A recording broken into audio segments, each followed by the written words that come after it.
नमस्कार from Devbhoomi, sending you all divine vibes. हर हर महादेव। 226 सितंबर सोमवार से शारदीय नवरात्र प्रारंभ हो रहे हैं। वैदिक पंचांग के अनुसार देवी माँ की पूजा और कलश स्थापना का शुभ मुहूर्त सुबह 6:11 से 7:51 तक है।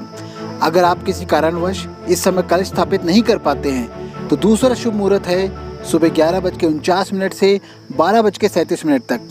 दोस्तों, नवरात्र में अगर आप 9 दिन व्रत रखते हैं, देवी माँ की आराधना में लीन रहते हैं और सभी नियमों का सही तरह से पालन करते हैं तो निश्चित ही माँ दुर्गा का वास आपके घर में होगा और आपका जीवन इस नवरात्र से एक सही दिशा लेगा, एक नई दिशा लेगा। दोस्तों, जैसा कि आप जानते हैं कि जनरली साल में हम 2 नवरात्रि मनाते हैं, चैत्र और शारदीय। नवरात्र में जब हम 9 दिन व्रत रखते हैं और देवी माँ की आराधना में लीन रहते हैं तो शास्त्रों के अनुसार आपके शरीर में एक नई ऊर्जा का संचार होता है, एंटीबॉडीज बनती हैं जो आपके शरीर को प्रोटेक्ट करती हैं बदलते मौसम की आने वाली बीमारियों से।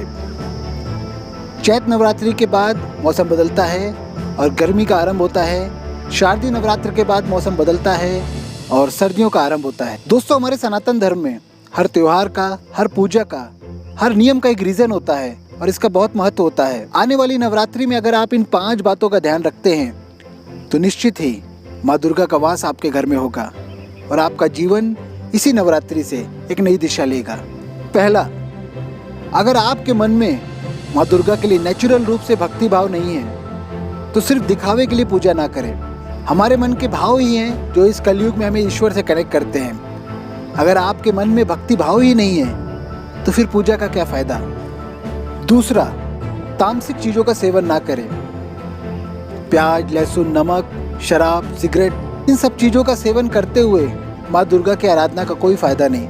तीसरा, अगर आपने घर में कलश स्थापना की है तो अपने घर को छोड़कर कहीं ना जाएं। कोई ना कोई घर में अवश्य रहना चाहिए। पॉइंट टू बी नोटेड, आपने कलश स्थापित किया है, आप पूरे भक्ति भाव से माँ की आराधना में लीन हैं। ऐसा इसलिए कि आप चाहते हैं कि माँ दुर्गा का वास आपके घर में हो।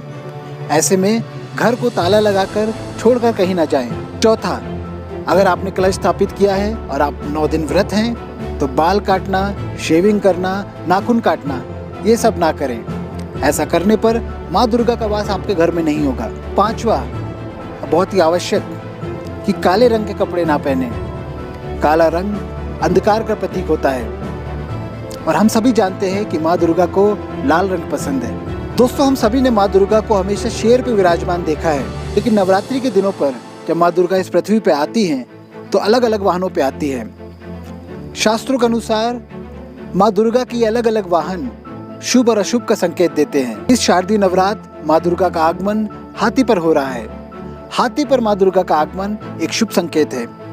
हाथी ज्ञान, बुद्धि और समृद्धि का प्रतीक है। हाथी पर माँ का आगमन ये संकेत देता है कि ये नवरात्रि हम सभी के लिए शुभ रहेगी। इसीलिए शुद्ध मन से ध्यान लगाकर सभी नियमों का पालन करते हुए, अपने मन की सभी गंदगियों को हटाते हुए माँ दुर्गा का ध्यान करें और अपने जीवन को इसी नवरात्रि से एक नई दिशा की ओर ले जाएं। दोस्तों, मैं हमेशा कहता हूँ, कितने दिन है इस जीवन के हम नहीं जानते।